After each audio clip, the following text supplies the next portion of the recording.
بحث کې را سره د لندن څخه د کرکټ خبريال او مبصر محمد واصل وصال صاحب را سره دی. وصال صاحب که بحث دې پوښتنې څخه پیل کوم، ستاسو په نظر د دې امکان څومره شته چې د کرکټ نړیواله شورا د افغانستان غړیتوب لغوه کړي؟ ډیره مننه تاسو نه کور ودان. ګوري خبره داسې ده چې لومړی خبره دا ده چې کرکټ نړیواله شورا خپل دریځ مخکې روښانه کړی دی. هغوی ویلي دي چې د هیوادونو سیاستونه چې دي یا د نظامونو کوم سیاستونه چې دي هغه په کرکټ باندې او په ورزش باندې تاثیر نه لري. معنی دا چې دوی غواړي چې کرکټ خپلواک پاتې شي او په هر هیواد کې چې د هغوی مشران او نظام چې کومه پریکړه کوي هغه کرکټ سره کوم کار نه لري. نو معنی دا چې ICC افغانستان سره ولاړه ده. لدی وړاندې هم یو ځل اوازې وی چې د افغانستان کرکټ باندې به بندیز ولګیږي، خو د کرکټ نړیواله شورا زه فکر نه کوم دا یو څه وکړي، ځکه د افغانستان کرکټ نه پرته نن سبا تاسو ګورئ د نړۍ کرکټ نیمګړی ده. تاسو نړیوال لیګونه وګورئ، ټول هغه افغان لوبغاړي دي چې هلته لوبېږي، هلته ځلیږي او دغه لیګونو ښکلا په همدوی باندې ده. بل د کرکټ نړیواله شورا یو غټه لاسته راوړنه چې دا همدغه افغان لوبډله ده چې هغوی له دې لارې هم د تجارت له مخې عاید ترلاسه کوي او له بل اړخه دوی هر چېرته همدا مثال ورکوي. تاسو د افغانستان کرکټ وګورئ، نو دغه یو لوی لاسته راوړنه دوی نه غواړي چې له لاسه ورکړي. بل اړخ ته دغه غوښتنه چې دا ډېره غیر منطقي ده چې د نجونو د تعلیم لپاره د کرکټ دروازې په افغان ځوانانو باندې بندې شي. نو زه فکر کوم دا دغسې غوښتنې پخوا هم شوي دي او دا د افغانستان په کرکټ کوم خاص تاثیر نه لري.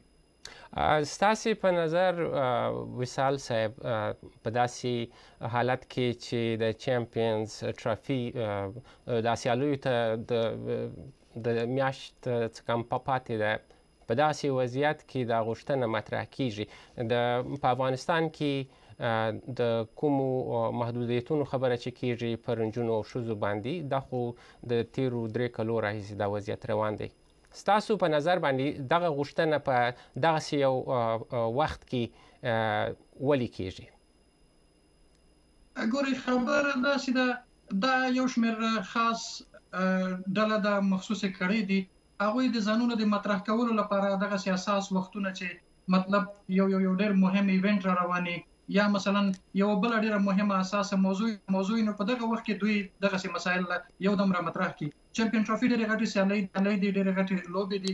افغانستان د لومړي ځل لپاره په چمپیون ټرافي کې لوبېږي او د دنیا غټ مبصرین لوبغاړي د افغانستان په کرکټ باندې خبرې کوي. نو رښتیا هم دا وخت ډیر اساس او مهم ده. نو په دغه وخت کې د دوی کوشش دا ده چې د دغه مسایلو په مطرح کولو سره دوی ځانونه یو ځل بیا رسنیو ته او میډیا او مطبوعاتو ته وړاندې کیږي. دا له کلونو راهیسې د افغان لوبډلې په خلاف هغه افراد او اشخاص چې هغوی د افغانستان ملي ګټو ته ژمن نه دي، دوی لګیا دي اخته دي او کوشش دا کوي چې دغه کرکټ چې په ولس کې او په خلکو کې د خوشحالۍ او سمبول د یووالي او سمبول ده، دا یو نوع تر اغېز لاندې راولي. خو ښه خبره دا ده چې دغسې د دوی دغه منفي کړنې دا د افغانستان په کرکټ باندې تاثیر نه کوي. البته یو خبره ده، دغسې غوښتنې البته د ICC چې کوم ایونټونه دي، د ICC یا د کرکټ نړیواله شورا لخوا چې کومې سیالۍ هیوادونو ته برابرېږي په هغه باندې کوم خاص اغېز نه لري. خو متاسفانه هغه دوه اړخیزې سیالۍ چې د هیوادونو ترمنځ کېږي ممکن په هغه باندې اغېز ولري، لکه استرالیا چې افغانستان سره خپلې لوبې لغوه کړې، هغه بایلټرل سیریزونه یا ترای سیریزونه چې کله ناکله کېږي د هیوادونو ترمنځ، نو په هغه باندې تاثیر لري. خو له نیکه مرغه دلته افغانان شته. دا کوم لاریون چې وشو په دې کې موږ خپل غږ ورسوو. دلته په انګلستان کې چې څومره د پارلمان وکیلان دي هغوی سره خبرې روانې دي چې دغه موضوع موږ هغوی ته په حقیقي بڼه باندې ورسوو. هغوی ته ووایي چې دغه موضوع تاسو ته غلطه رسېدلې. یکشنبې په ورځ باندې یو بله ډېره غټه غونډه په انګلستان کې د کرکټ ملي لوبډلې په ملاتړ باندې ترسره کېږي چې هلته به انشاءالله یو ځانګړې کمیټه هم ګمارل کېږي چې د دغسې مسایلو مخنیوی وکړي. ډېره مننه وصال صاحب. تاسو د هغو افغانانو د هغو خوا خبره کوي چې د افغانستان د کرکټ په طرفدارۍ باندې خبره کوي. دغه د لندن مظاهرې یو مثال دی، خو په بل طرف داسې کسان هم دي چې هغوی په دې رابطه اندېښنه لري چې کرکټ د افغانستان د کرکټ ملي لوبډله د طالبانو دپاره دوی ادعا کوي چې یو وسیله ګرځېدلې ده تر دې اندازې پورې چې دغه راپور د بشري حقونو د څار د سازمان دی چې دوی په ټینګه د کرکټ نړیوالې شورا څخه غوښتنه کړې ده چې د افغانستان د غړیتوب په اړه باندې له سره غور وکړي. دغه ډول دریځونه مخالف دریځونه د بشري حقونو د څار سازمان په څیر د یو نړیوالې ادارې مخالف دریځ ستاسو په نظر د افغانستان د کرکټ د وضعیت لپاره څومره جدي اندېښنه ده؟ زه د اول خو د بشر حقوقو نړیوال سازمان ته زما خبره ده چې لکه څنګه چې تعلیم د خلکو یو بشري حق دی او د دوی ضرورت دی، لکه څنګه چې افغانان نور حقونه لري په افغانستان کې، کرکټ هم د خلکو یو بشري حق ده. دغه څنګه کېدای شي چې ته د یو بشري حق د ترلاسه کولو لپاره یو بل بشري حق یا انساني حقوق هغه تر پښو لاندې کړې؟ کرکټ ته هم خلک ضرورت لري په افغانستان کې، ورزش ته هم خلک ضرورت لري په افغانستان کې، او ورزش او سیاست سره باید جلا وساتل شي. ورزش او سیاست دوی څنګه ګډوي؟ بلکې د بشري حقوقو خپلواک کمیسیون په دې موضوع باندې غور وکړي، فکر وکړي. ورزش په افغانستان کې د خلکو په ژوند باندې ډېر مثبت تاثیر کړی دی. ورزش لاره د خلکو په اقتصاد کې بدلون راغلی دی. همدغه زموږ لوبغاړو د خلکو سره څومره مرستې کړې دي. که هلته په افغانستان کې زلزله راغلی ده، که په افغانستان کې کوم سیلاب راغلی، که افغانستان خلک ناروغیو څخه کړېدلي دي، همدغه لوبغاړي ورغلي دي او هغوی سره ودرېدلي دي، خپل ولس سره کومک کړی دی. دغه مسایل ولې د بشري حقوقو نړیوال سازمان یا مثلا نور بنسټونه په نظر کې نه نیسي چې دغه کرکټ په خلکو کې له هر اړخه څومره اغېز او څومره تاثیر لري؟ نو فکر کوم دا یو ډېره بې منطقه او غلطه خبره ده چې د بشر حقوقو نړیوال سازمان په شان یو اداره دی چې د بشر حقوقو لپاره کار کوي، د خلکو د یو بشري حق ترلاسه کولو لپاره دی د خلکو بل بشري حق تر پښو لاندې کړي. نو زه فکر کوم دا ډېر منطقي نه ده او د بشر حقوقو نړیوال سازمان دی په خپل دغه اعلامیه باندې له سره فکر وکړي او په افغانستان کې د کرکټ تاثیر او اغېز ته وګوري چې څومره د خلکو په ژوند اغېز لري، څومره تاثیر لري. او له بل اړخه زموږ غوښتنه دا ده چې کرکټ له سیاست څخه باید لري وساتل شي او افغانان پرېږدي چې کرکټ وکړي او د کرکټ له لارې په ټولنه کې خلکو ته خیر ښېګڼه او خوشحالي ورسوي. نو دا زموږ غوښتنه ده. او وصال صاحب، دا غوښتنه او دا دریځ عمومي دی چې سپورت د سیاست څخه جلا وساتل سي، خو په عین وخت کې داسې اندېښنې څرګندې شوي دي چې سپورت کرکټ په افغانستان کې د طالبانو لپاره یو وسیله پاتې ده. د لوبغاړو په اړه باندې داسې دغه مخالف دریځونه چې اوس شته، دغه کوم د مخالف غږونه چې پورته کړي، دوی وایي چې په افغانستان کې چې کوم وضعیت روان دی پر ښځو او نجونو باندې مخصوصا کوم محدودیتونه لګېدلي دي، د هغوی حقونه تر پښو لاندې شوي دي.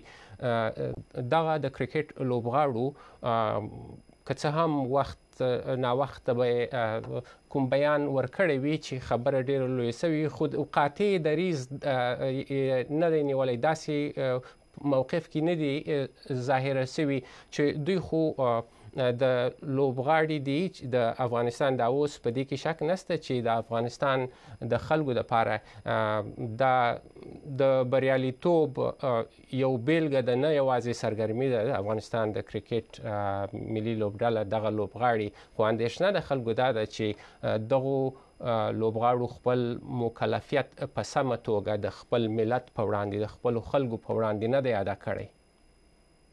خبره ګورې داسې ده په حقیقت کې زه فکر کوم دا خبره هم سمه نه ده چې موږ ووایو چې د کرکټ له لارې اوسني نظام ته یا حاکمې ډلې ته لابي کېږي. دا ځکه درسته نه ده چې تاسو وګورئ همدغه یوازینی کرکټ ده چې د سره د خلکو امیدونه او هیلې تړلې دي. همدغه کرکټ ده چې هغه بیرغ چې همدا اوسنی نظام په افغانستان کې مخالف ده، همدغه کرکټ له لارې په نړیوالو میدانونو باندې د افغانستان ملي بیرغ رپېږي. هغه ملي سرود چې په افغانستان کې بند دی، همدغه کرکټ له لارې په نړیوالو میدانونو کې همدغه د افغانستان ملي سرود غږیږي. او دا د ولس غوښتنې دي، دا ملي بیرغ دی ولس ته، دا ملي سرود د ولس ته، دا د کرکټ ملي لوبډله دی ولس ته. د خیر ښېګڼه تر ډیره حده پورې ولس ته رسیږي. او که چېرته مثلا زمونږ لوبغاړي ورځي افغانستان ته او د اوسني نظام یو شمېر مشرانو سره یا د دوی ځینو نورو مسؤلینو سره یو عکس یو تصویر اخلي، خو دا په پخوا په جمهوریت کې همدا کیسه وه. نو په دې کې مشکل څه شی ده؟ زه وایم چې یاره لوبغاړي خو چې دي هغه بې پرې دي او په کرکټ کې تر ډیره حده پورې موږ کوم مداخله هم تر اوسه پورې داسې نه وینو. کرکټ لګیا ده په مستقل او په خپلواک ډول باندې. وروره زموږ لوبغاړي خپل کرکټ کوي، خپل لوبې کوي او په دې کې د اوسني نظام تر ډیره حده پورې مداخله نشته او نه هم په کوم ځای کې هغوی د کریډټ نه زموږ د کرکټ نه کوم کریډټ هغوی اخیستی دی. یو مثال دې څوک راوړاندې کړي، یو عکس یا دوه عکسونه اخیستو باندې نو خلک دومره غوغا ولې جوړوي؟ نو زه فکر کوم چې په پخواني حکومت کې هم داسې جنګ سالاران او داسې خلک ول چې هغوی سره به هم زموږ د فوټبال او زموږ د ځینو نورو لوبو لوبغاړي به ودرېدل، عکسونه به یې اخیستل. نو ولې هغه وخت د خلکو اواز او د غږ نه اوچتوه؟ نو خبره دا ده چې زه فکر کوم دا خبره سمه نه ده چې اوسني نظام ته د کرکټ له لارې لابي کېږي، هغوی ته کوم ګټه رسېږي دی نه. ډېره مننه وصال صاحب. لنډه وقفه لرو، بیرته راستنیږو. د ولسمشرۍ لوړه منتخب ولسمشر ډانلډ ټرمپ د امریکا د 40 ولسمشر په توګه لوړه کوي. دغه مراسم د کانګرس او سپینې ماڼۍ څخه په ژوندۍ بڼه او په دې اړه کره خبرونه، هر اړخیز رپورټونه او تحلیلونه د امریکا غږ په تلویزیونی، رادیويي او د ټولو ډیجیټلي شبکو له لارې هیله ده وګورئ. د نن او وضعیت خبرونه ګوري او اوري. په دې خبرونه کې نن د افغانستان د کرکټ په موضوع باندې له لندن څخه د کرکټ د چارو مبصر واصل وصال صاحب سره بحث لرو.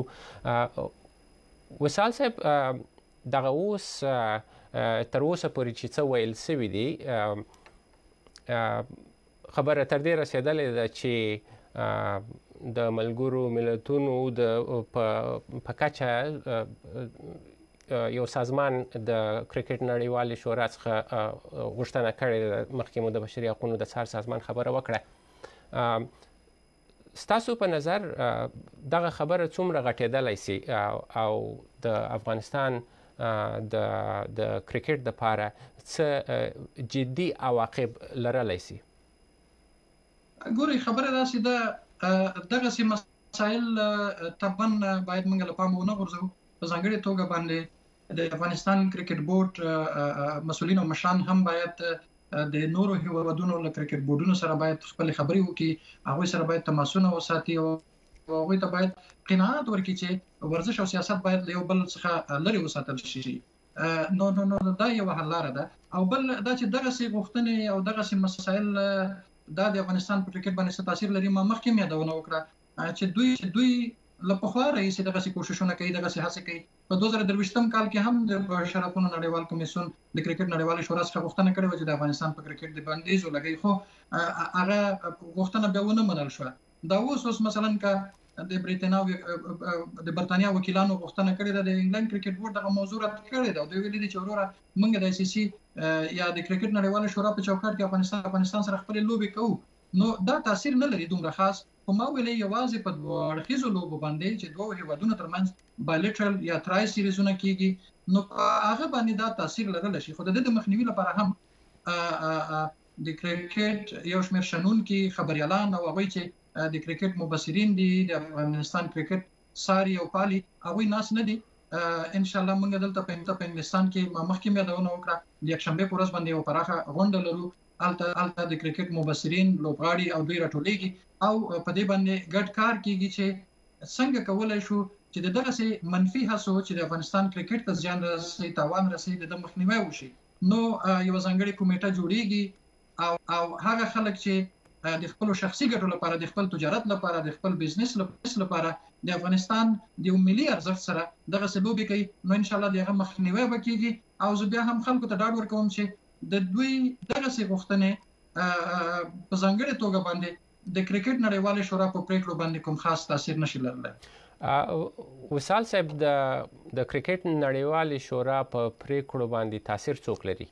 په لسګونو هیوادونو د شورا غړي دي، ستاسې په نظر دغه شورا د هیوادونو یا د خپلو غړو په اړه د تصمیم د نیولو پر وخت څه په پام کې نیسي؟